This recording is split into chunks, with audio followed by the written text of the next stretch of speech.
My name is Denise Jorgens, and I'm the Director of International House. The mission of International House and International Houses Worldwide, which we've just been talking about with some alums here, which is currently a network of 20 houses on 4 continents, is to enable students and scholars from around the world to live and learn together in a diverse community that builds lifelong qualities of leadership, respect, and friendship.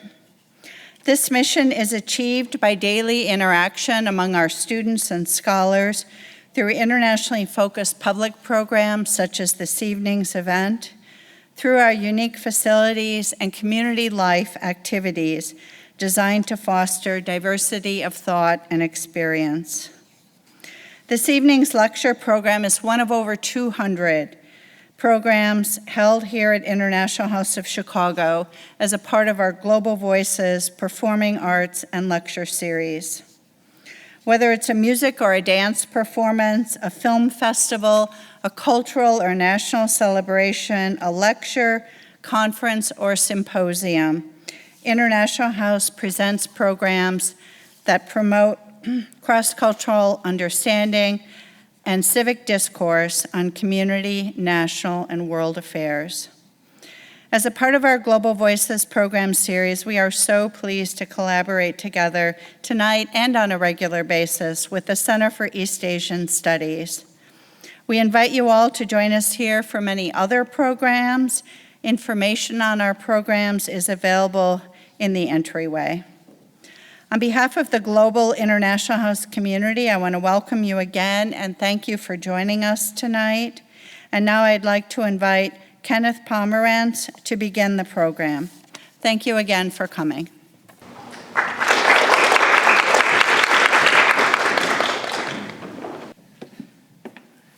Thanks very much. It seems to be one of Chicago's odder traditions that we have people to introduce people to introduce people to finally introduce the speaker. And so I am here tonight in my role as chair of the China Committee of the Center for East Asian Studies. I'd like to thank you all for coming out. I'd like to thank Abby Newman and the center staff for putting this together, iHouse for hosting us, and most of all, Anthony Kuhn for coming so far to do this. But my more immediate task is to introduce my friend and colleague, Guy Alito, professor of history and of East Asian language and civilizations here, and one of, I guess, 3 students at least of Philip Kuhn, whom we have in the audience here tonight, and Guy, who has knew Philip for a very, very long time and has known Anthony for a very long time, and has also known Keon Chan, whom we are also appreciating here tonight for a very long time since they were fellow students. We'll take it from here.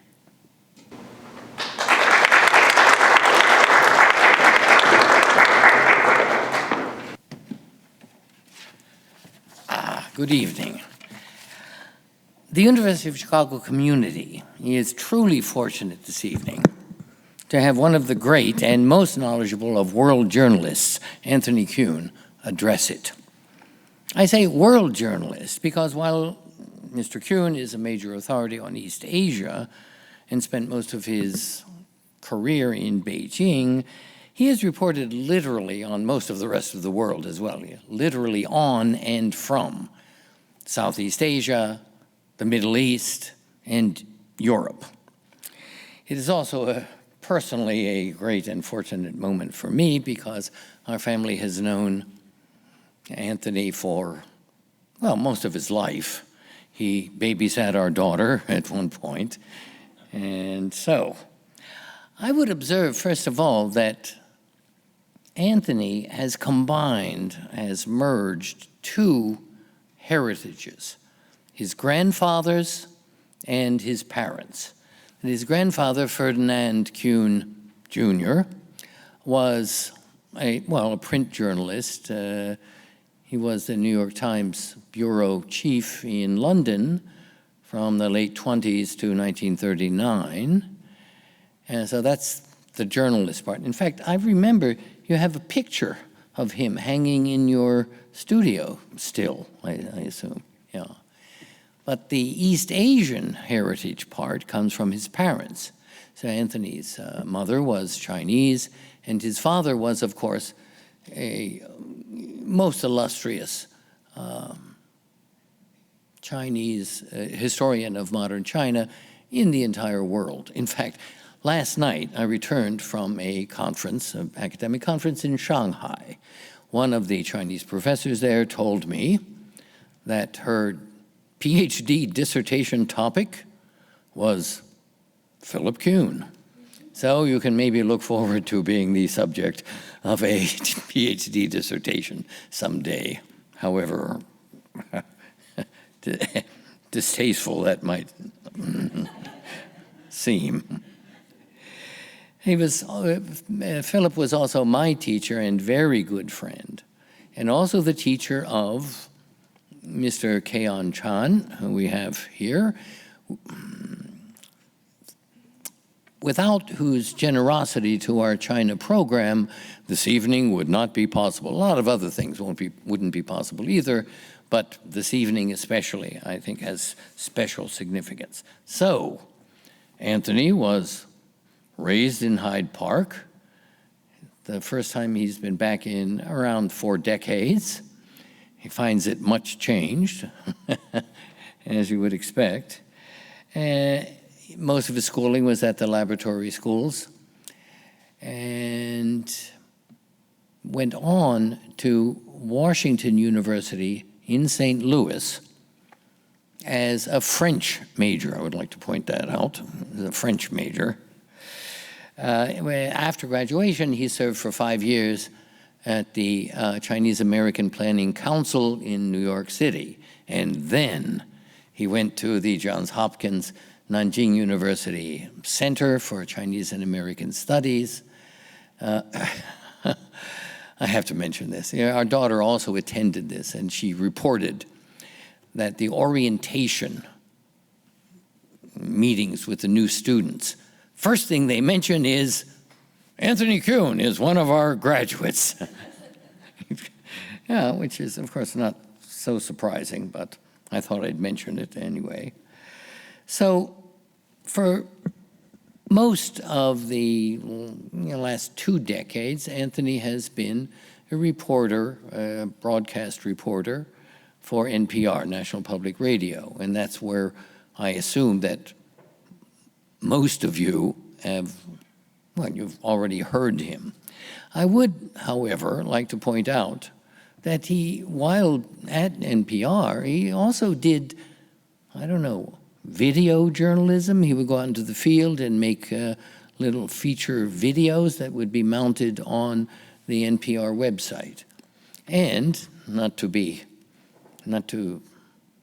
skip over his print journalism career, yes, he is one of the ever decreasing number of print journalists.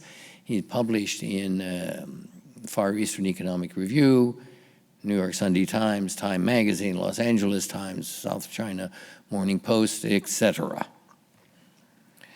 This evening, Mr. Kuhn will address the question, Asia News and its impact on you, and during which I assume he's going to tell us some colorful stories about the way that he did reporting and experiences that he had before he fields questions from the audience.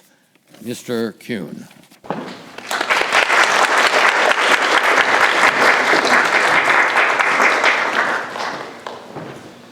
Thank you so much, everyone, for having me here. It's an extremely meaningful occasion for me. I'm washed over by many memories walking by my own school. Medici pizza was completely unrecognizable except for the sausage, which hasn't changed. It's been an incredible year for me, and as it winds down, I'm thinking about all that's happened and all that I've tried to explain to people. And I'd like to give it another shot here tonight, just to talk about some of the things that I've been grappling with, what I think they might mean, And I hope you all will give me a proper grilling at the end so that we can really have a interactive discussion about it. As Guy was saying, you know, I'm here tonight partly because of my time in Chicago and because of my family.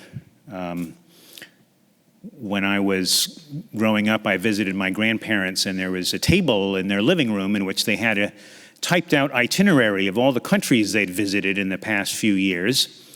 And they had a stack of these kind of bizarre onion paper magazines, a sort of quirky British publication out of Hong Kong called the Far Eastern Economic Review, which was all Asia news and all in English. And that was my first job out of the Hopkins Nanjing program. NPR is another kettle of fish. It's a much more mass audience, and it's a completely, it's a mostly American audience. We don't, no other, you can't get it on the radio outside the US really. But the listenership is extremely engaged and extremely interested in Asia news, and I have all sorts of great conversations with listeners. This morning I went to WBEZ, the wonderful local affiliate, and they said something which really struck me. They said, could you please explain to us, where are these places you are reporting from?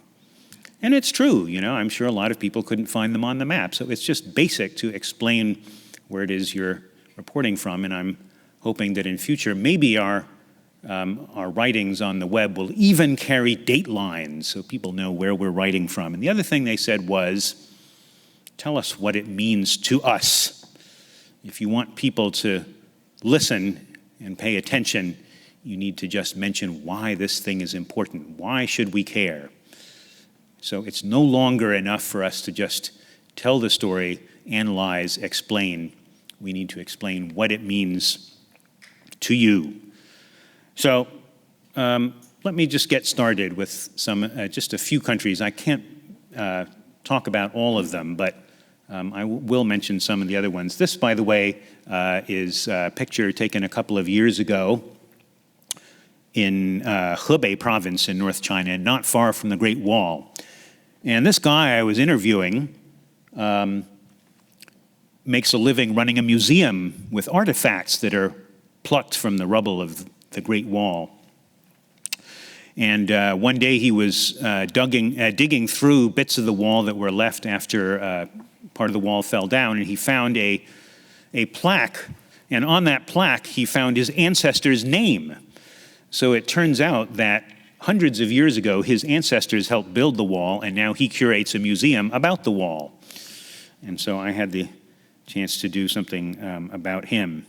And when I say in one ear, I'm not explaining that what goes in one ear goes out the other. I'm just telling you what goes in my ear and what I try to offer to other folks.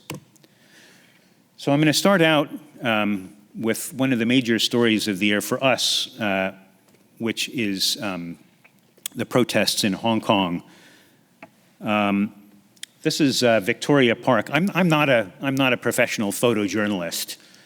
I just snap a shot here and there when I have time. And I was on a footbridge heading to these protests and caught this picture of a few people with umbrellas. And August 18th was one of 3 days this year when the city saw marches of over 1 million people. There were 2 marches of about 1 million people, and then there was another march of about 2 million people. And when you have a march that size, you can't tear gas them, you can't club them with batons, you can't herd them one way or another. You have to stand back and let them march, because there are families with babies in strollers, there are old people, there are people in wheelchairs and on crutches. It's just wall-to-wall people. This is what a march of 2 million people looks like, as photographed in panorama on a cell phone. This is just outside Victoria Park. These protests, these massive protests, are really what garnered the attention, I think, and what really brought the city to a standstill. Other than these massive marches, what there have been small clashes in which bands of protesters, mostly teens and 20-somethings, clad in black, wearing gas masks and tactical gear and all that, occupy city streets with barricades, hurl gasoline bombs at police, and then when the police charge at them, they try not to get arrested. They run for it, they jump into the subway, and then they show up somewhere else. They're not equipped to fight the police in a protracted sort of way. And so this has been going on for more than 3 months, and right now things have settled into a sort of deadlock. There's a lot of damage being done to the city's economy and a lot of vandalization going on, but the protesters are not really bringing the police to a breaking point. The police clear them out pretty quickly and move on. So there's a feeling that this can go on for quite a long time. And the police still have the ability to scale up their use of force. They can get tougher, and they are getting tougher. Also, I think it's these large-scale nonviolent protests that have forced the government to make the biggest concessions. The biggest concession was, of course, the withdrawal of the extradition bill that started all of these protests in the first place.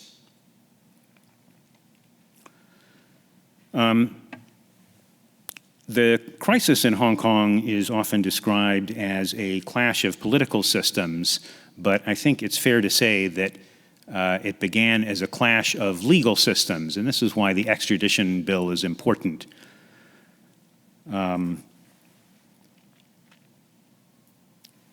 The Hong Kong system still works on the common law system.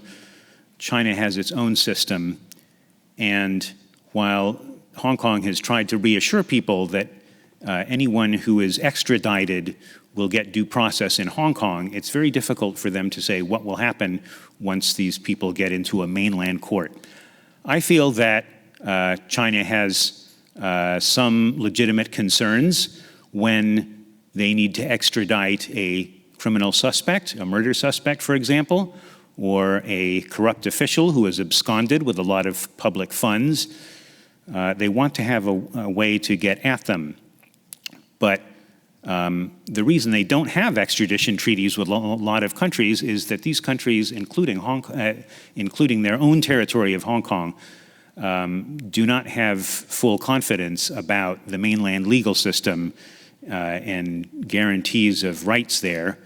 They feel that, well, anyone who's worked on China's legal system knows that it's come a long way, that it's made a lot of progress, but at the same time, it's riddled with problems, inadequate access to counsel, arrest and detention in beyond allowed times, the use of torture to obtain confessions. There are all sorts of problems, and that's why there's been a firewall in between the Hong Kong and mainland systems. And of course, it's not just Hong Kong people and mainland Chinese people who can get caught up in it. Anyone who finds themselves in Hong Kong, even in the airport, can be extradited and put on trial. In the end, I think the protests are going to be likely to accelerate Beijing's efforts to bring the territory under control by the time the two-country, one-systems model reaches the end in 2047. So let me just give you another little bit of sound and light here. after this long day of protests, people gathered by the Admiralty District, which is a very busy downtown intersection. On the left, you have the government buildings, which has been the focus of a lot of the protesters' anger and violence. And on this particular night, the organizers decided that they wanted to show that they could beat a tactical retreat. They could be peaceful. And so I talked to a woman who was, a young woman who was clothed from head to foot in black.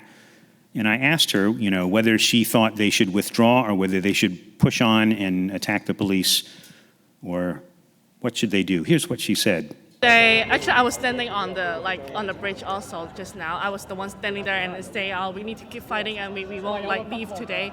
But actually, we saw many peaceful protesters have already leave already, and you can saw that now it's the police and also the press is more than the protesters. So actually, for our own safe and also for everyone, the safety of everyone, we decided to just pull out back to the road first, and better than the police just shoot at us on the bridge. The organizers, they say they want to show that you can be peaceful and that you can advance and you can pull back. Do you agree with that tactic, or do you think it's only advance? You should only keep fighting, keep pushing. I will just see the situation the situation, and also the percentage of people is the dogs more the police more than protester, or the protester more than the police. Have you been on the front lines, when they use tear gas or baton charge the protesters at all? Actually, from the June to now, I was in the front line until now. Yes. Mm-hmm. And some people are critical. They say, that way you give the Chinese government an excuse to crack down. You make the middle class people and the professionals, the doctors and the lawyers feel uncomfortable. You lose the moral high ground, all these things. What do you think about those complaints, those criticisms? I would not everyone in Hong Kong, Hong Kong got many people. Not everyone will support what you're doing. But for youngsters, you can see that in this movement, most people are youngsters and teenagers. I want to say is why teenagers and youngsters start coming out to fight for their future is because after 20 years, it will be their golden time in Hong Kong. If they don't fight for themselves now, they will be the one who suffer after 20 years. So I just want to say to the people who criticize us that we are bringing troubles to Hong Kong, I will say to them, don't say youngsters or teenagers can't do anything, because they're also fighting for you guys, but not just themselves. Mm-hmm. It may have been difficult for you to understand what she was saying. Let me just recap a couple of things. The first thing is I wanted to know if she agreed with those people who think it's a good idea to sometimes beat a tactical retreat, or whether they should always keep up the pressure on the police. And she said, well, we just have to look at the situation. If we're outnumbered, then we should retreat. If we have an advantage, then we should press it. The other main question I asked her was about the issue of violence and the moral high ground. And, her question was really about, her answer was really about why young people are fighting. And her answer was basically, people like herself who are now in their 20s are looking ahead 20 years or so to the prime of their lives and thinking about what their city is going to be like then, what freedoms and civil liberties will they have then, and that's why they feel they're fighting, not just for their own future lives, but for the lives of other people in the city. So I have just been, we do not have a bureau in Hong Kong. I'm one of about 3 or 4 correspondents who have helped out, who have pitched out by parachuting in there, and I feel very strongly that this is, one of the most important stories of the year and one of the important stories in China in quite a while. It's on the periphery of China, like Tibet, like Xinjiang, and it shares some things in common with those areas. but it's something that has made a great impression on the outside world, partly through incidents like the NBA dispute. And so in our coverage, we've just tried to explain to people what is happening here, who are the different players, why do they hold the views they hold, and where is this all headed? At the moment, I think it's a great cause for concern. A lot of people have been arrested. There doesn't seem to be an easy solution to this. Neither side is backing down. And the Chinese government has made it clear that they will intervene if they have to, even though there's no sign of that happening right now. So we're going to keep an eye on this, and I'm going to do everything I can when I have the chance to continue explaining to people. Okay, let's see if I can get this to move on. A year ago, I left Beijing and moved to Seoul, South Korea. In May, I went up to the demilitarized zone. This is the military border that separates the two Koreas at a place called Panmunjom. And you see the line in the middle, sort of right in the middle of those blue houses. You have in the foreground a U.S. soldier and two South Korean soldiers behind him. In the background, you have a tall building which is called Panmungak, or Banmenge in Chinese. And on the top floor, you see a lot of people, which is a large Chinese tour group, which have been coming in increasing numbers, bringing lots of revenue for the North Koreans. And I'd been going to the Koreas for about 10 years and was absolutely fascinated by it. Finally got the chance to do it full-time starting last year. And it's very interesting to me that this year is an absolutely critical year in the unfolding North Korean nuclear saga.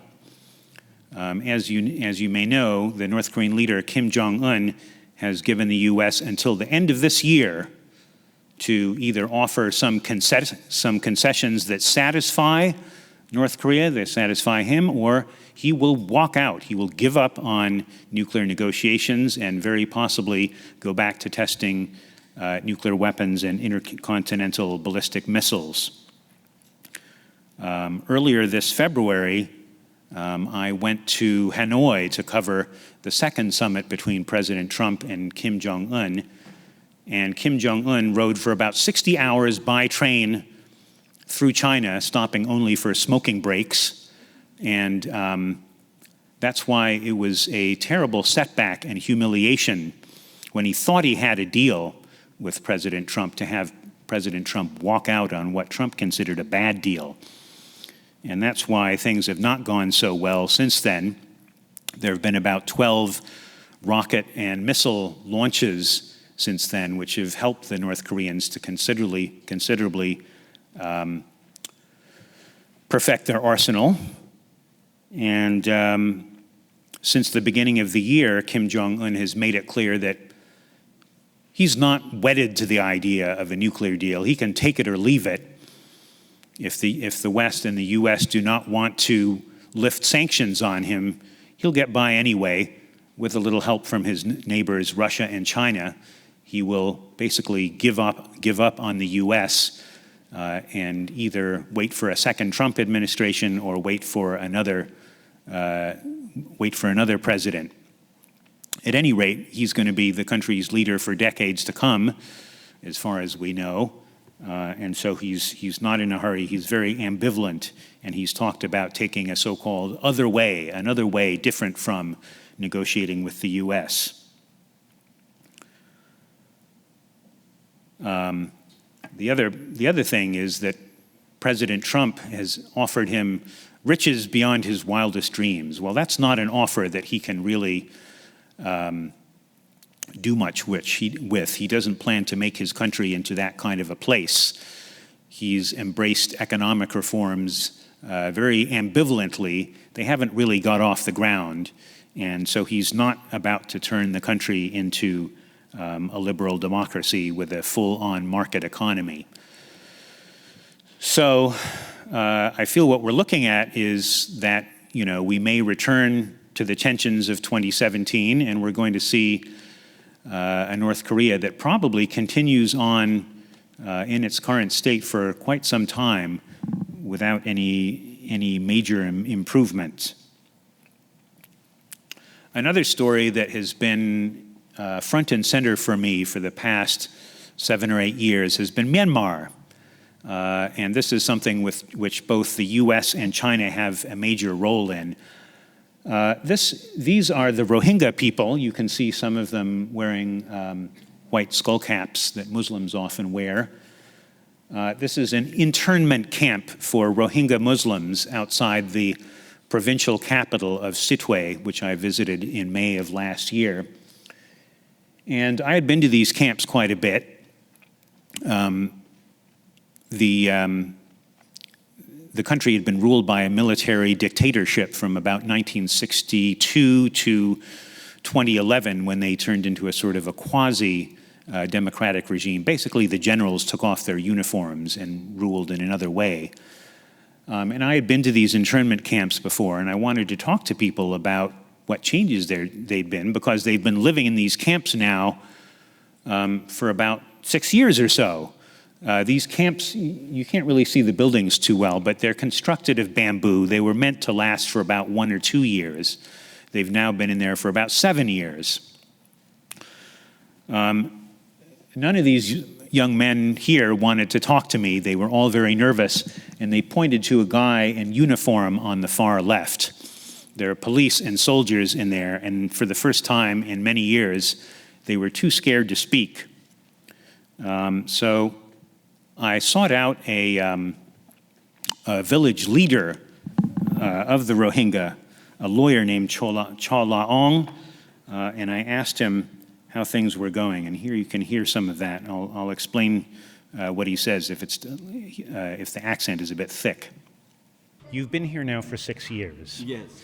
Has the situation improved any in terms of people's livelihoods or in terms of people's hopes to become citizens of this country? No, also the decrease from all the side, from education, from healthcare, and every side, and from economically, there is no improvement. I stand for parliament member in 1990 election. Now we cannot vote. So where is law and order? Okay, so my question was, are things improving at all, either economically and politically? And economically, he says things have only gotten worse. Still, there are about 1 million who have fled the country for Bangladesh. Those that remain are stuck in these internment camps. Education, health, all basic services are at a minimum. Politically, he said he was able to run to be a member of parliament in 1990. Now none of them can vote. Now, the China angle to this is very interesting, and I think it's key to understanding the problem in this country. China supported the military junta for many, many years, and until this quasi-civilian government came in and said, well, we didn't get such a good deal from the Chinese. Their investment programs, investment things have benefited them more than us, and that's why they shelved a very important symbolic project called the Mitsone Dam on the Irrawaddy River. It's a little bit as if a foreign country had come in and dammed up the Mississippi and then repatriated all the profits. So that dam was shelved. A lot of other programs came in for reconsideration. China, on the Rohingya issue, has sided with the government and said the main problem is economic. There are not enough jobs, there are not enough income, so China has proposed developing these Rohingya inhabited areas, putting up industrial parks and other things to bring in income and jobs. They also have a major part of the so-called Silk Road infrastructure program, which brings oil in through a port in Rakhine State where the Rohingya live, and this pipeline stretches all the way through their state, through Rakhine State, and up into, connects to China's southwest province of Yunnan. But the Rohingya say to that, this is not going to solve the problem. The only thing that's going to solve the problem is making us citizens of this country and giving us full rights. At the moment, the Rohingya are stateless people, recognized neither by Bangladesh nor Myanmar, and as such, they don't have rights as citizens of either country. However, China is, after all, its neighbor,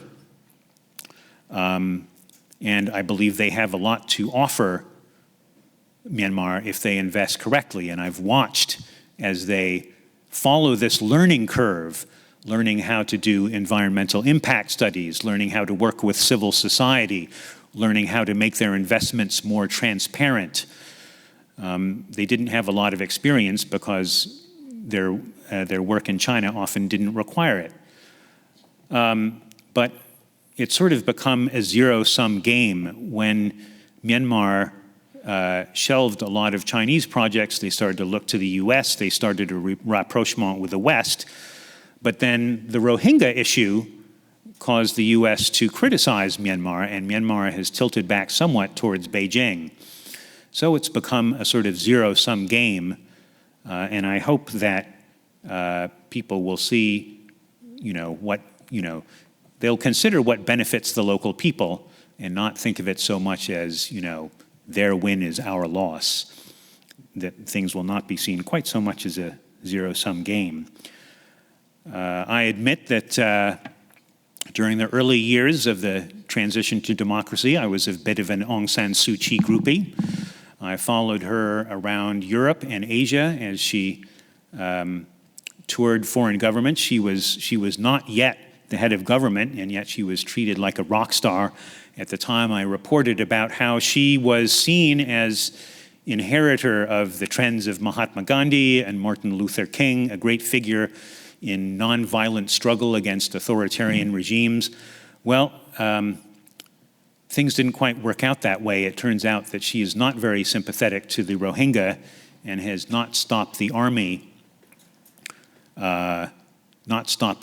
from launching anti-insurgent campaigns, which some people say have been tantamount to crimes against humanity. I think the media is somewhat responsible for making her into something she is not. So, I hope I didn't sanctify her, but at least now that things have gone the other way, I'm going to try not to demonize her. I think the press have to be a little, not to go overboard should not go overboard in either direction. The provincial capital is Sittwe. That's the provincial capital of Rakhine State. And what a lot of people don't know is that this is not just the government that is fighting the Rohingya Muslims. There's another ethnic population in Rakhine State called the Arakanese, or the Rakhine. A lot of people here are Rakhine. They are Buddhists, and a lot of fighting has been going on there for centuries. And my job in explaining this conflict is to try to explain who the parties are. The Rakhine often get left out. They have a long history of coexisting with the Rohingya, but they've also fought with them for a long time. And under the military dictatorship, they too were a repressed minority with their own culture and language that was marginalized. They weren't allowed to print newspapers in their own native language. And they too had their own ethnic insurgency fighting against the government. This is the Strand. Of course, it was named that by the British colonial rulers who ruled the place, but it's a market that goes through the downtown area of Sittwe, parallel to the Bay of Bengal. So when I wasn't reporting on the Rohingya, I would go to look at these markets just to give some people a sense of place. As my photo editor said, no matter what kind of photo you take, no matter how you take it, the one thing to remember is make sure it's from Myanmar, because the place is so photogenic. It's just so hard to take a bad picture there.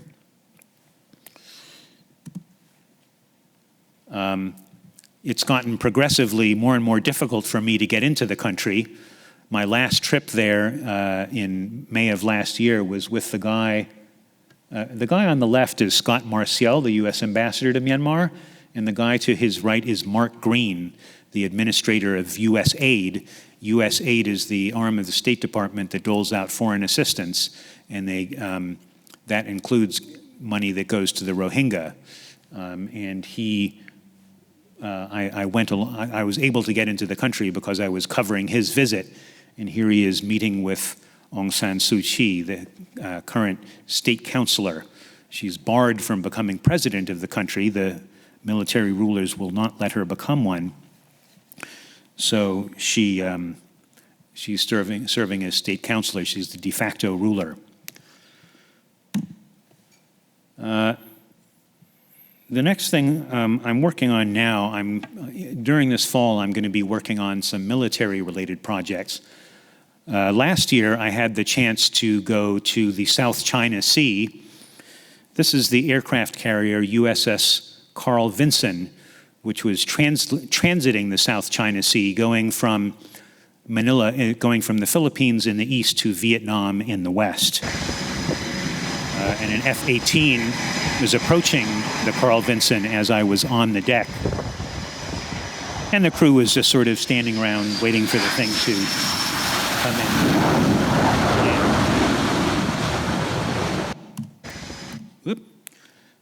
in. Of course, a lot of the press was focused on the fact that this was the first U.S. aircraft carrier to dock in Vietnam since the end of the Vietnam War.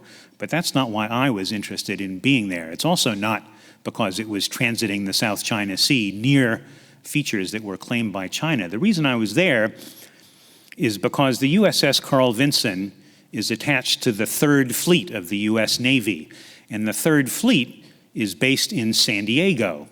There's only one U.S. Navy fleet that is based full-time in Asia, and that's the U.S. 7th Fleet, which is based in Yokosuka, Japan. But since 2015, the 3rd Fleet has been sending ships that now spend about half of the year in the Western Pacific under their own command, not under the 7th Fleet's command. Why is this? Well, first of all, Asia now has a lot of hotspots. I can think of at least 4. The Korean Peninsula is one of the hotter ones. Taiwan remains a hot spot. The East China Sea, you have competition between China and Japan. What am I forgetting? Taiwan, South Korea, East China Sea, South China Sea. Well, anyways, the idea is that if, for example, the 7th Fleet in Japan has its hands full with the Korean Peninsula, the 3rd Fleet can then go take over with some other hot spots. Now, the 3rd Fleet used to be in Asia during World War II. It was under the command of an admiral named William Halsey, but after World War II, it was in a lot of important battles, but then they sort of retired it to become a training outfit and something for logistical support and parts. And this is important because these fleets have double duty. They're supposed to be training a lot of the time, but they're also supposed to be going on maneuvers. And maneuvers are often a form of political signaling, or what you could call muscle flexing. And the 7th Fleet has been so busy with muscle flexing that they've had a lot of problems. In 2017, they had 2 horrific collisions in East Asia, which cost the lives of 17 U.S. sailors. And a Pentagon report found that it was, in fact, because they were so busy with maneuvers that they didn't have time for proper training to teach them to steer their ships. So, the 3rd Fleet coming in my mind, creates worries about, the U.S. military being stretched a bit thin. And this summer, the the U.S. Marine Corps came out with a new planning document in which they said, first of all, the Marine Corps is not organized, trained, equipped, and postured to meet the demands of the rapidly evolving future operating environment. A fancy way of saying we're not prepared for our task, for our job. Another thing in the report said, the focal point of the future integrated naval force will shift from traditional power projection to meet the new challenges associated with maintaining persistent naval forward presence to enable sea control and denial operations. Well, that's a lot of jargon. I believe what they're really saying now is that all U.S. military bases in East Asia, in the Western Pacific, are within range of North Korean and Chinese missiles, and therefore they can't do what they want, which is what I think they mean by power projection. Instead, they have to focus on what they say is maintaining persistent naval forward presence, which I understand to mean staying in West Asia and not getting kicked out, in the Western Pacific and not getting kicked out. Do they have a plan for this? Well, I intend to find out. But I consider this a very, very serious matter. I don't think the U.S. has thought enough about what our military is doing in East Asia and what price we're willing to pay to back up this commitment. So this is something I plan to deal with in a number of pieces. And of course, you know, I live upstairs from a U.S. military base. I cover South Korea and Japan, which is where the bulk of U.S. troops in East Asia are, and I intend to look at, you know, how they're deployed there and what plans there are for them to address what basically they're saying here is a mismatch between the U.S.'s goals in Asia and the U.S.'s resources. They just don't have the resources to do what they plan to do. So either they have to beef up their resources or they have to modify their goals. This house is a farmer's residence just outside the city limits of Beijing.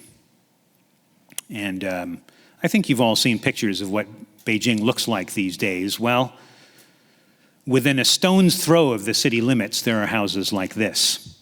People who are living in grinding poverty, and that is because the city of Beijing has sucked up a lot of the resources of the surrounding countryside, not just the suburbs of Beijing, but a lot of the North China plain has given up water and jobs and resources to feed and supply the capital of Beijing.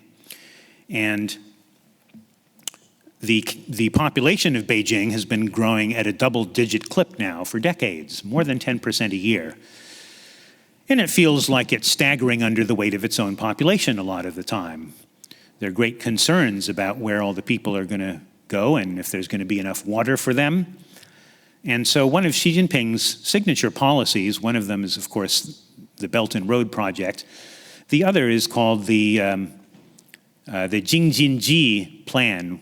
It's a plan for an urban mega-region to combine the capital Beijing, the port city to the east of it, Tianjin, and the surrounding province of Hebei, to replicate the big economic engines of China's south, the Pearl River Delta near Canton and Hong Kong, and the Yangtze River Delta around Shanghai. This is urban planning, but on a much bigger scale. And one of the aims is to even out the way people are treated inside and outside Beijing. And the other is to deal with the sort of problems that have crept up after decades of double-digit population growth in Beijing. The decision has been that they're going to cap the population of Beijing at about 22 million people and try to relocate what they consider non-essential functions out of the city to other parts of this mega region. And that includes businesses, which they feel the capital doesn't need, and making it a little bit more difficult for migrant workers who have flocked to the city to settle down in Beijing. So as I was reporting this story a couple of years ago, I spoke with a lot of merchants who were losing money. But they had invested a lot of money in putting together businesses, and now they were being asked to relocate to other areas with almost no infrastructure or facilities, schools for their children, and they were taking a big economic hit. They were losing money, and they wanted to know when the government was going to compensate them. People like this, in the meantime, had seen all sorts of projects to fight poverty in their areas, and they were not convinced that yet another grand scheme was going to solve the problem. Now, I wanted to talk to the government about this. The ministry in charge is called the State Development and Planning Commission, and they did not agree to be interviewed by me. So my only recourse was to ask a question at an annual press conference at the annual session of the legislature. And I actually got lucky. I raised my hand and I was called upon to ask a question. And here's what happened. 你好，我是美国全国公共广播电台的。我的问题是关于这个京津冀计划里头的两类人，一类是被疏散到外地的商户，这些人希望得到合理的经济赔偿。特别受关注的是北京动物园服装批发市场。您能否告诉这些商户，国家准备给他们赔偿多少钱？什么时候这个钱能给他们发放？另外一类人呢，就是环首都所谓贫困地带的。我去过这些地方，的确就是跟北京有天壤之别。有的这些居民呢，很难以置信，到这个13年之间，这个京津计划基本实现的这段时间内。按照现在的这个发展速度，能解决他们的问题，你怎么回答这些人的疑虑？谢谢。I might as I'll translate it since I've got the mic. I'm with National Public Radio. My question is about the Jingjinji, the Jingjinji plan. Two types of people. One are the merchants who are being relocated outside the capital. They want to be compensated for their economic losses. One of the examples that has gotten a lot of attention is the wholesale clothing markets near the Beijing Zoo. How much money does the central government have to compensate them, and when is it going to be given out? The other is for the people who live in the so-called impoverished belt, the poverty belt around the capital. I've been there. It's truly impoverished. And a lot of residents there find it hard to believe that in the 13 years between now and the time that the Jingjinji Jihua is supposed to be basically put in place, that their issues, their poverty will be resolved. What do you have to say to these people? Thank you. So this is my job. I ask questions that I think are in the public interest that are raised by people I interview. It apparently caused a little bit of a stir. About 5 million people watched the video on Chinese social media, which qualified me to become a Wanghong, an internet star, for the duration of about 15 minutes. Some people thought that, why did it have to be a foreign correspondent who was asking questions on behalf of these Chinese people? Why wasn't a Chinese journalist doing this? Some people thought it was very impertinent of me to ask about a domestic political issue. Why didn't I ask something about my own country? Well, I wasn't posted in my own country. Anyways, I just wanted, people asked me about this, and so I said, this is my job. I don't mean this question in a rude or confrontational way. I hope that if I ask it professionally and respectfully, then hopefully something good will come of it. That's basically how I look at my job in general. I feel that all of these things that we've been looking at today are important to a global audience and a U.S. audience for a lot of reasons. In some cases, like the Rohingya case, that is a humanitarian crisis. And while it may seem very far away from the U.S., I think a humanitarian crisis, by definition, concerns all human beings. And, you know, we could be in their shoes, and it's, you know, certainly very much felt beyond Myanmar's borders in the rest of Asia, not just among Muslims, but people in general.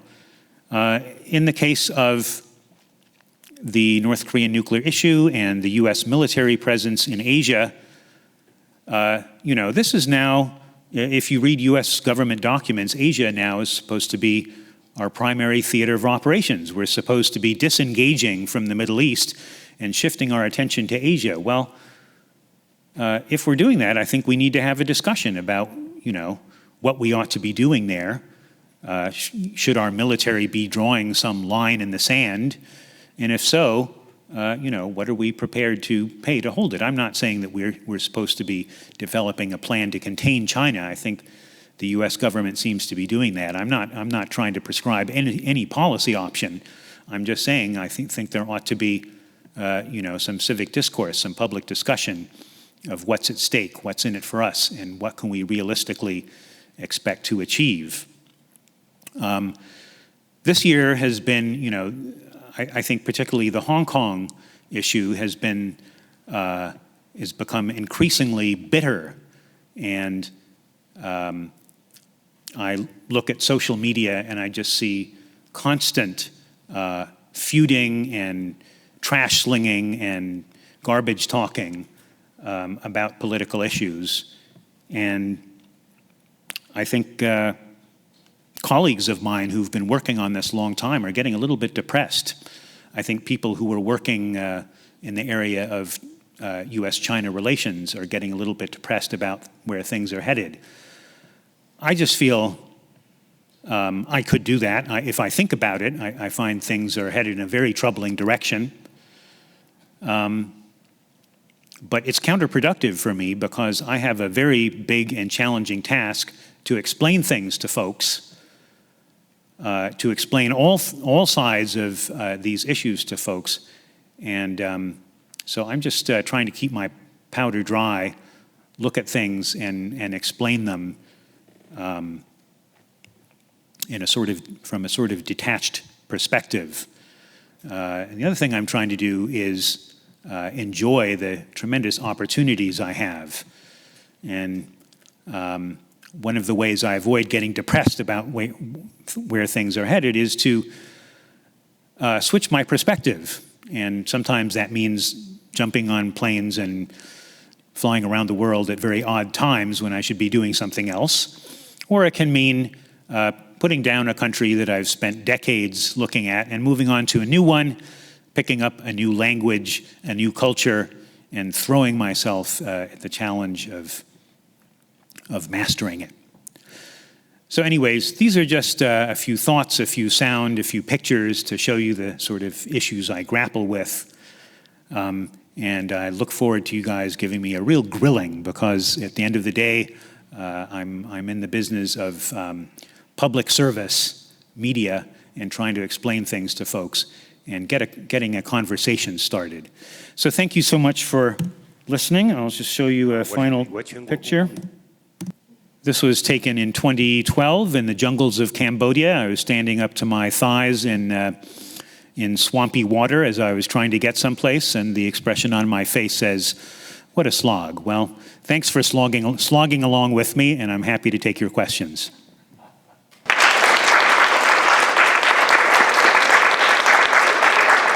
Guy, will you pick some promising questions for me? Hi, Anthony. Thank you so much. I really enjoyed, I always enjoy listening to you on NPR, and it's great to see an embodiment to the voice. And just so you know, I've been listening to Anthony almost all my life, as we are lab school classmates from way back. Getting back to the Hong Kong issue,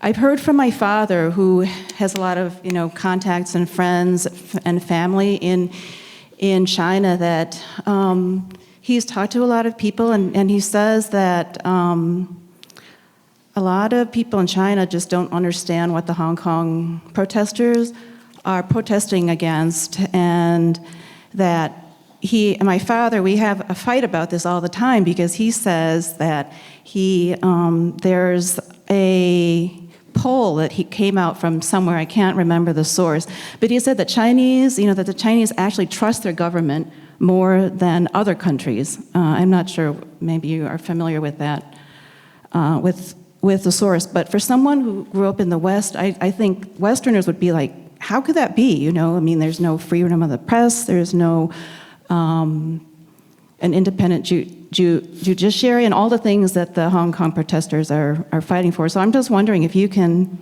give us, if there's some kind of perspective that we're just not getting that underlies that kind of perspective. Sure. This is something which I felt was very important from the beginning. Throughout all these protests in Hong Kong, not just this time, but also in 2014, the last round of protests, a lot of Western people were very surprised to hear that not everyone in Hong Kong agreed with the protesters.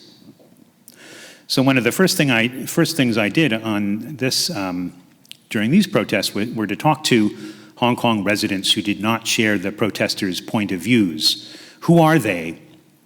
They tend to be people who emigrated from the mainland. They tend to be rural residents. Actually, Hong Kong has quite a large swath of rural territory called the New Territories, which are closer to the mainland. They tend to be mostly working class people. And they're in certain neighborhoods. There were some areas, there have been quite a few areas where protesters are not welcome, and there have been clashes with the locals. So I went there to talk to people. At the end of the day, I think these people can be described as fairly traditional in their thinking, fairly conservative, and they don't share the protesters' concerns. There are also quite a lot of people who travel to Hong Kong from mainland China. And I spoke to quite a few mainland visitors who were not impressed with the protesters, to put it mildly. In fact, they felt it was outrageous that such disrespect for the government should be shown on Chinese soil. Well, of course, it's not the same kind of Chinese soil as the mainland itself. It's a separate jurisdiction with a different legal system. Nevertheless, people feel that. I think, the Chinese government started by not reporting on what was happening in Hong Kong. It was kept hushed up. But after a while, that story could no longer be contained, and so they started reporting on it in quite a lot of detail. And the narrative was that these people were pushing for independence, they were radicals, and they were destroying the city in the process. I think it's fair to say that the government feels fairly confident now that this narrative has taken hold, and that there is not a lot of sympathy for the protesters, and that nationalist sentiment tend to be pretty much keeping sympathy for the protesters in check.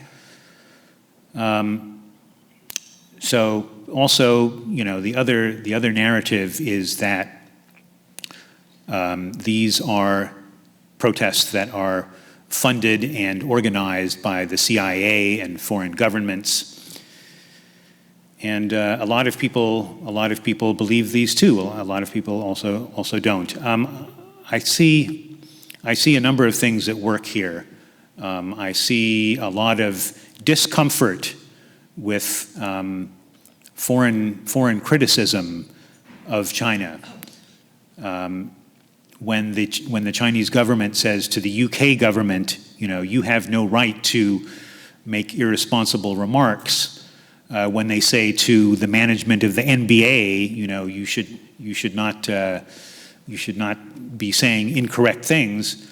I think, in the West, this is seen as simply as criticism and nothing more. But the Chinese government portrays it as actual involvement in China's domestic affairs and Hong Kong's affairs. which is unwarranted. And this is going to be a big problem. But it's also similar to what we saw during the 2008 Olympics, when there was a lot of criticism of China's handling of riots and protests in Tibet. China was under intense scrutiny by the outside world that year, and they were extremely uncomfortable with the scrutiny and with the negative attention that a lot of it brought. There's been a huge debate in social media. Are people on the mainland brainwashed by government propaganda, or are they completely in the know and understanding of what's going on? They're just not in a position to speak their minds and saying what's going on publicly. I think there's some of both. I think there's some people who, see politics from a very traditional way, which is not, not based on democracy and the rule of law. I think there are lots of people who completely get it, whose thinking totally takes those factors into account, but they're not in a position to implement them where they are in China. And this has had a big impact on journalists. Journalists have come under increasing pressure from the police in Hong Kong, and also from people who do not like the coverage that the media is putting out. They're increasingly under attack for reporting these things with alleged bias. So that happens a lot of the time and with a lot of stories, and I think the media have to be careful. I don't think the media should become the story. I don't think they should dwell on their own problems.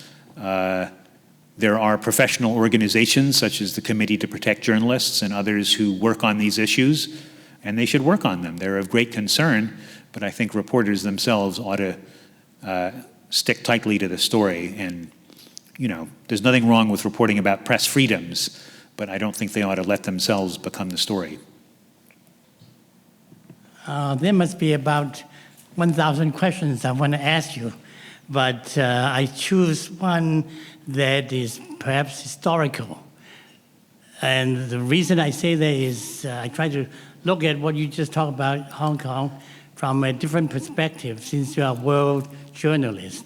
So I see parallel, at least there's a vision shared in many aspects in social media in China, and they see a parallel between Hong Kong, the protests, and Arab Spring, and other protests, where the protests are inchoate. They come in, they look great, they have tremendous objectives, democracy and all that, and then fade away for various reasons. But in the Hong Kong case, what I see is a further deterioration of the movement. When the last protest took place, it was 73 days or something like that. And at least at that time, there was some kind of leadership, the three principles and all that sort of thing.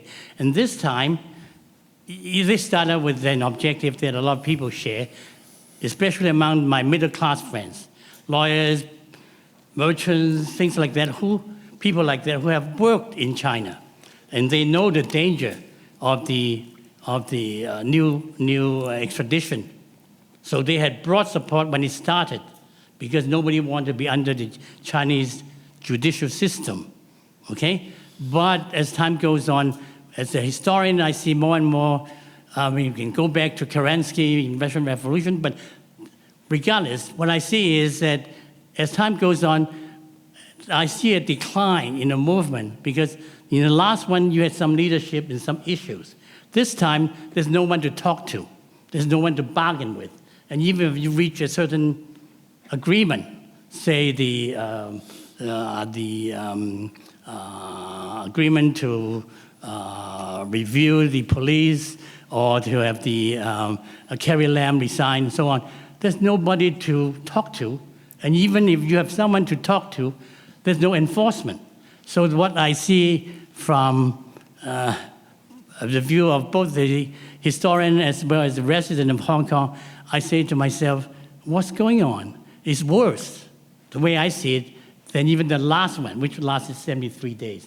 And this time I see the movement even worse because there's no leadership, no purpose, no enforcement. So I share your view that it's going to drag on for a long time if this allows to continue. And finally, I just make one point as a Hong Kong resident. If people understand the geography of Hong Kong, they should understand how dangerous demonstrations in Hong Kong are. For people who live there and they see Queen's Road East, which is about the width of this hall, maybe less, and you have millions of people.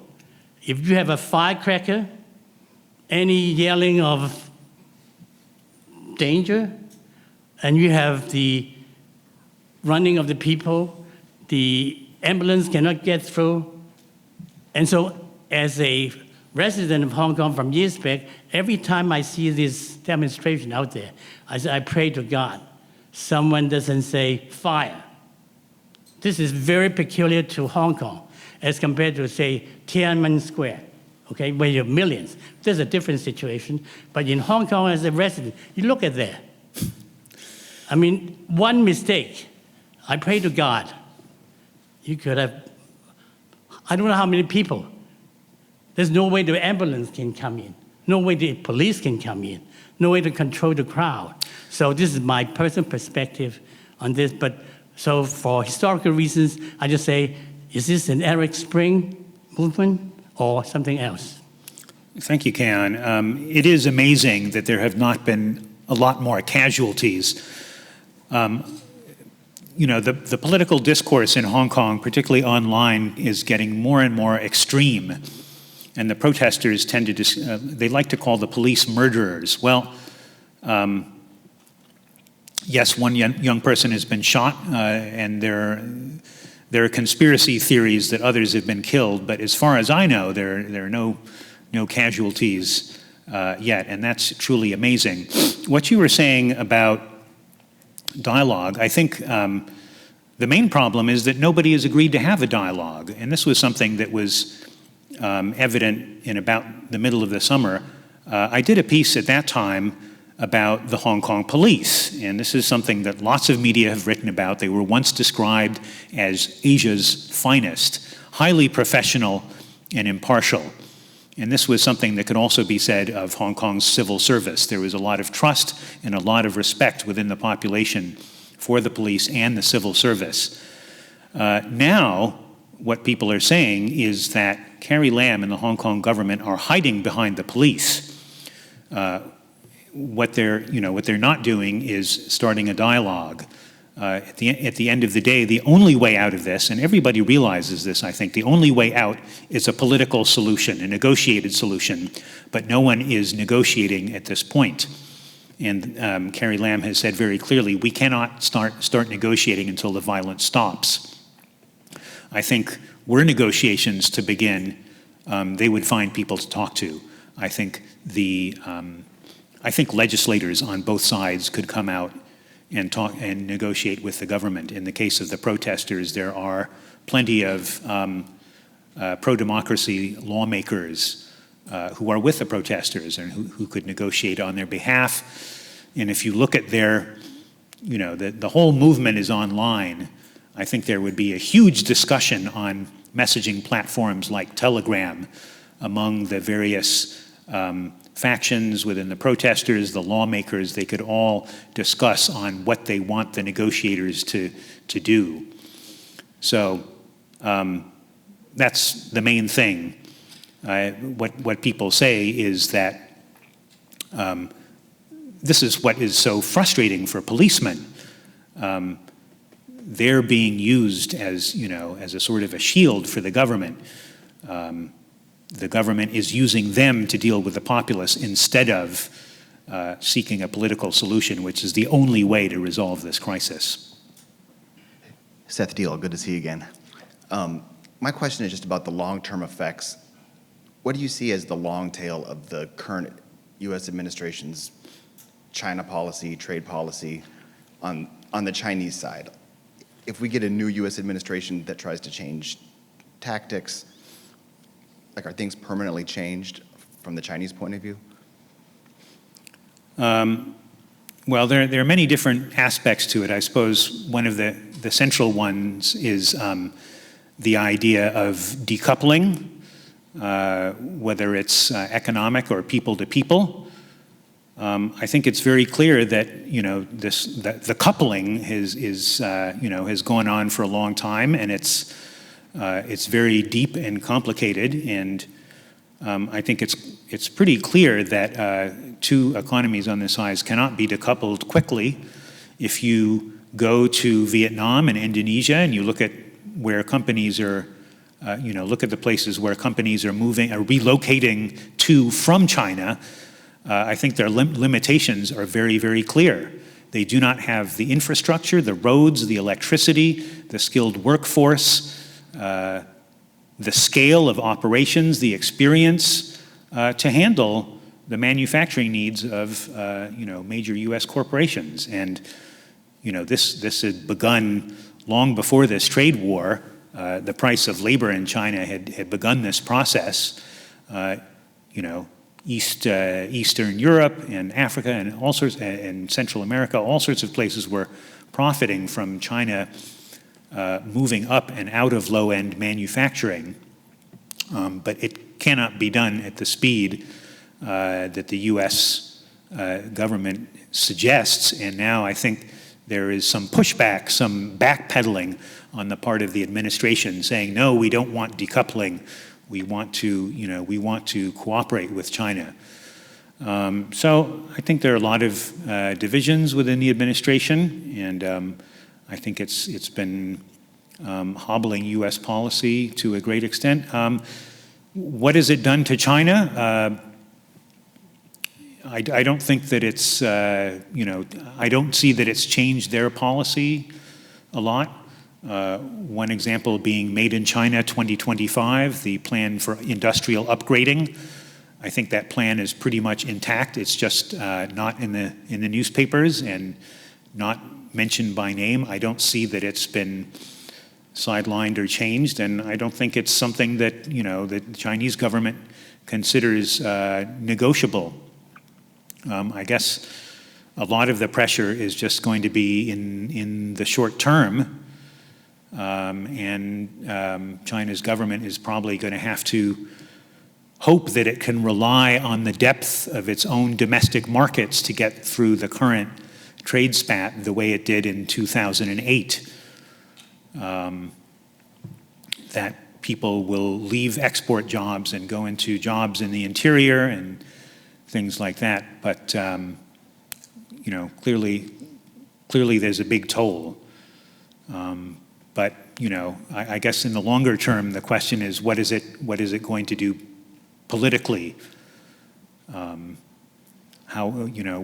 to what extent will the current administration have to compromise? And I haven't been reporting on that enough to give you any clear answers at this point, because I've been so focused on the Koreas.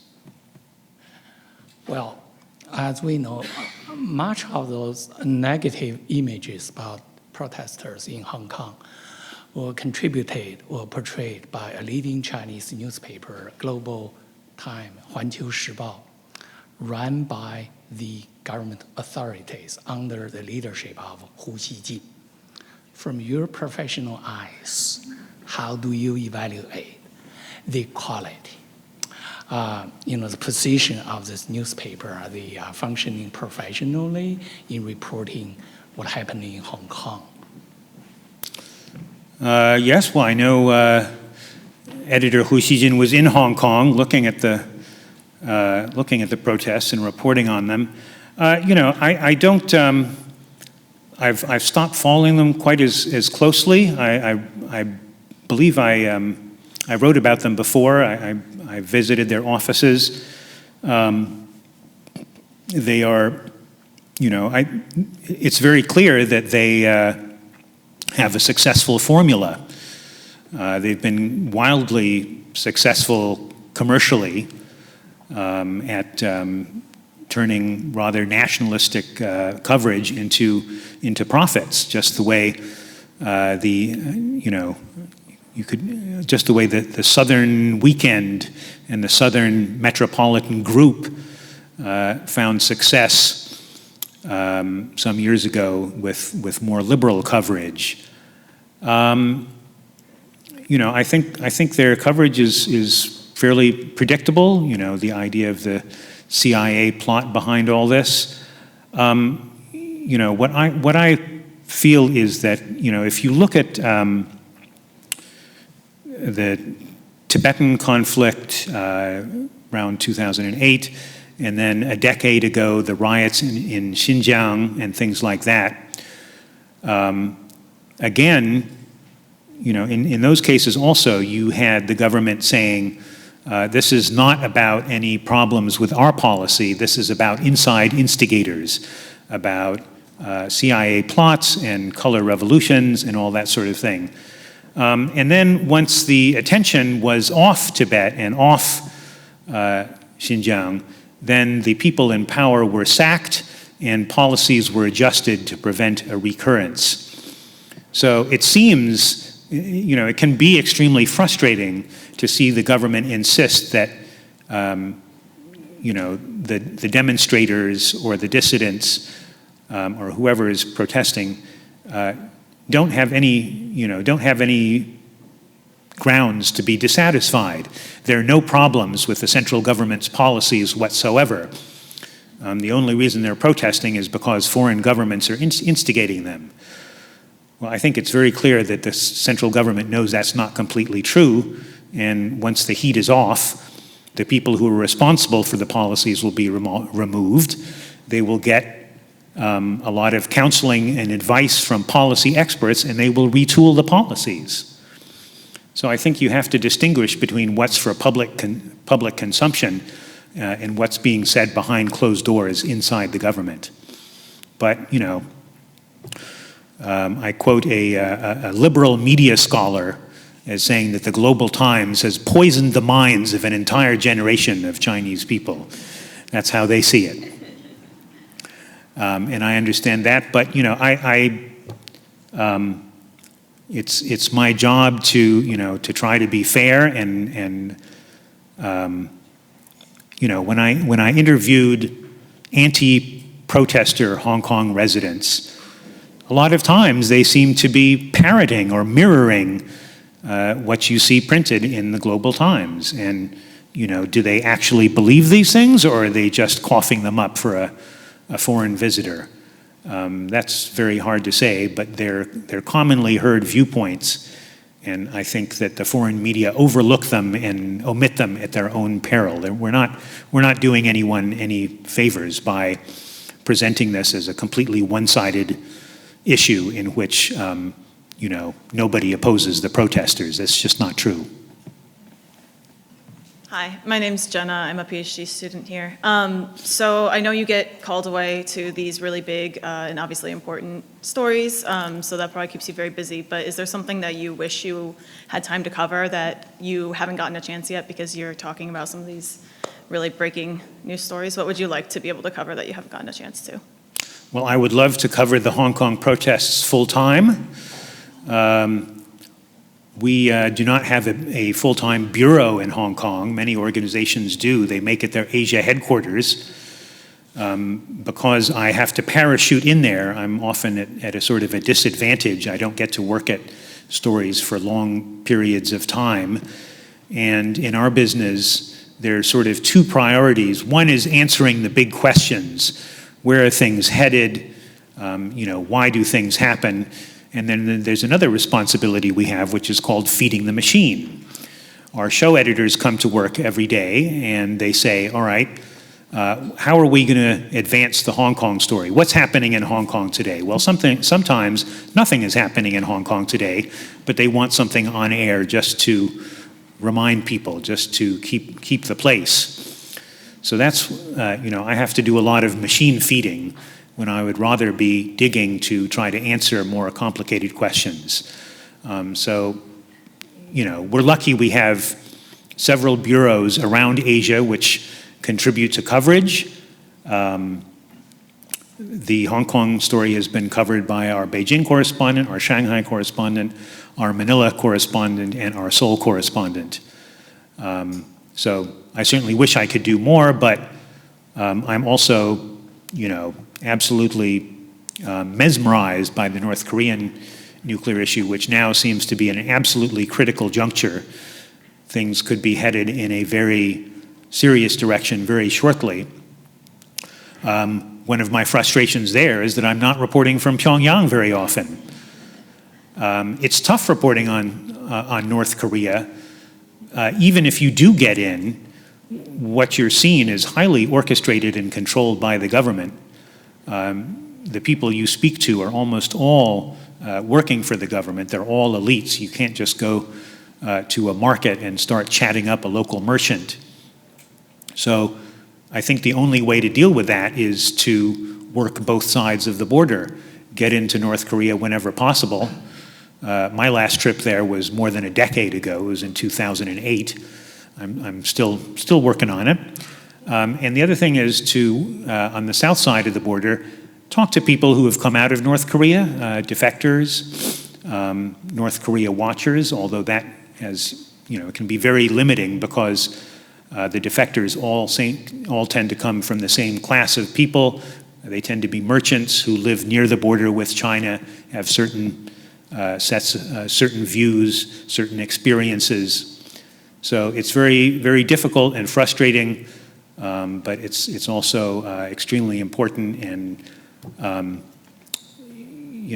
as I said, I tend to thrive on new challenges. And right now, I'm just sinking my teeth into the Korean language and having a great time with it. So, so many things that I wish I could get to. One, I didn't talk about Japan in this particular presentation. That's also part of my beat. One of my chief interests there is the demographic crisis, them being one of the fastest aging and depopulating countries on Earth. South Korea and China are going to follow them very shortly. And it's going to change life as we know it. What we assume about what's possible for countries and human societies will no longer be possible. Their ambitions for GDP growth, for military growth will no longer be attainable when their populations are shrinking. So they're going to really have to reprioritize what's important. Indonesia has been, I spent 3 years there from 2010 to 2013 covering Southeast Asia. It's the most populous country in Southeast Asia. It's seen as a model of moderate Islam across the world, which is tremendous. It's also the country with some of the world's most ancient forests. So I did a lot of environmental reporting there, and one of the problems is they're cutting down all those ancient forests to plant palm oil to go into your shampoo and Snickers bars. It's an issue that confronts all of us. It has a huge impact on the planet, and I've done a lot on it. I wish I were able to do more, but perhaps another day. Thank you. Sure.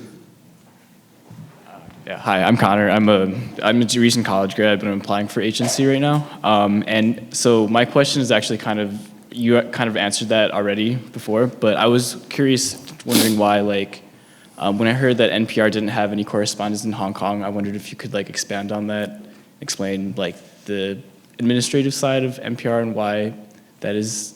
And I was actually surprised that you said that there's no correspondent in Hong Kong, but there is in Shanghai and Beijing and just in mainland China. And I was just kind of curious as to the reasons for that. One of the reasons that I moved to Seoul is because I deeply believe that it's very easy to get fixated on mainland China to the exclusion of the rest of Asia. Southeast Asia, before our Manila correspondent came around, there was nobody in Southeast Asia for us for about 5 years after I left. We have nobody in Hong Kong, we have nobody in Taiwan, we have nobody in Macau, we have nobody in Mongolia. I think they're all important, I think they're all fascinating, and we're very lucky that we have, China is the only place outside the US where NPR has 2 bureaus, one in Beijing and one in Shanghai. And so that allows us to pursue a lot of stories we wouldn't otherwise have time for. What we're also doing now is creating a brand new position that focuses on China's activities outside its borders, sort of China in the world beat, which will be handled by a correspondent based in Washington. As I joked with my friends, you don't need a VPN to apply for that, but don't expect any decent Chinese food either. If I do China, I want the good Chinese food. I'm going to be in Beijing. So, then there's the business of Southeast Asia. When you have a region with, more than 20 countries, none of which have a sort of critical mass of news, where do you put the bureau? Well, in a sense, it doesn't really matter. There's so much news, so many countries, you have to be traveling most of the time if you're doing it. So that's why we've had people from different countries, and also we've had some turnover, some people shifting around. I have a new successor in Beijing, and we have a new bureau in Manila, so we've been having to sort of tag team. My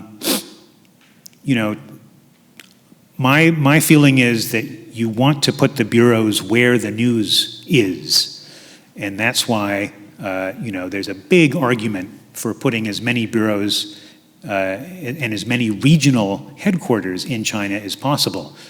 The infrastructure is good in China. You can get around the place quite quickly. The volume of news across the spectrum, from diplomacy to economics to sports, science, everything is just massive. There's just no end of stuff to do. At the same time, people are finding out that visas are becoming a problem. When coverage is not to the government's liking, it can be very hard to get visas.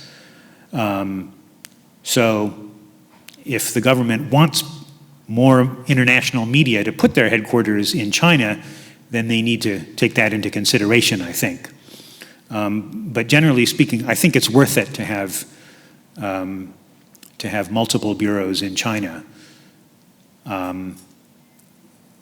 It's a huge country, and I think for a China correspondent, one of the most important things is not to get stuck in the main cities. Reporters ought to be out in the countryside. They ought to be out in the provinces, at the grassroots, talking to people. I think that's the way for reporters to keep their finger on the pulse. So in a way, Beijing, Shanghai, all these big cities are just places to hang your hat in between reporting trips. If we could have more China bureaus, I'm sure we'd be happy to do it. We're lucky to have 2, where many have none. Good afternoon, Ms. Kuhn. I've followed your report through NPR broadcasting. I learned from those following you have extensive experience in Southeast Asia and Asia, East Asia parts. So I would like to comment one of a question of each part. The first is, I know Indonesia is a very unique country with geographically diverse and unique. And based on your 3 years working there, what is his role in the ASEAN group and its power dynamic with its neighbor, namely Malaysia and Singapore? The second part is South Korea specific is quite booming. What is his relationship with Japan, and do you see any possibility that they might be achieve some kind of a reconciliation between these two nations vis-a-vis Americans, Eastern Asian major allies? Thank you. Indonesia, I had a tremendous time reporting there. I wish I had more chances to go back there. Obviously, it's an early core member of ASEAN, and there's a sort of a division between the early comers in the ASEAN and the late comers. Also, the market economies and the non-market economies, or the more liberal states versus the authoritarian. And that was an area that's always been of interest to me. How has ASEAN reacted to the various crises in the region, particularly the Rohingya crisis? And generally, I'm afraid that ASEAN has been very slow to act and take concerted action on any of these issues because of these internal divisions that it faces. I also learned that Indonesia's relations with its neighbors, Malaysia and Singapore, are very complicated, but at the same time, they function as a whole in some areas, such as, for example, the palm oil industry. A lot of the palm oil that's harvested in Indonesia is done by Singaporean companies, and the finance and the corporate end of things are all done in Singapore. So to understand a lot of things in Indonesia, you have to trace a lot of issues to Singapore and Kuala Lumpur. As far as Japan and South Korea are concerned, I've been very caught up in the feud between the two over their wartime history, which has turned into a feud over trade, which has turned into a feud over security issues, leaving the U.S. very, very frustrated that its chief Asian allies cannot keep a sort of united front at this time when they're facing such a threat from North Korea. And I think, at the root of it, as a lot of scholars have pointed out, it's very difficult to overcome issues which stem from identity. The nationalism in both countries defines itself as being anti-Japanese or anti-Korean. And the modern Korean nation was born out of the defeat of Japan in World War II and the end of colonial rule, and they're reminded of that every year by their own National Day. So it's completely institutionalized, and also I find it really important to remind people that this also has to do with Korea's long march towards democratization. A lot of the policies that the current liberal administration of Moon Jae-in are fighting against were put together under military authoritarian rule during the 1960s, and that includes policy towards Japan.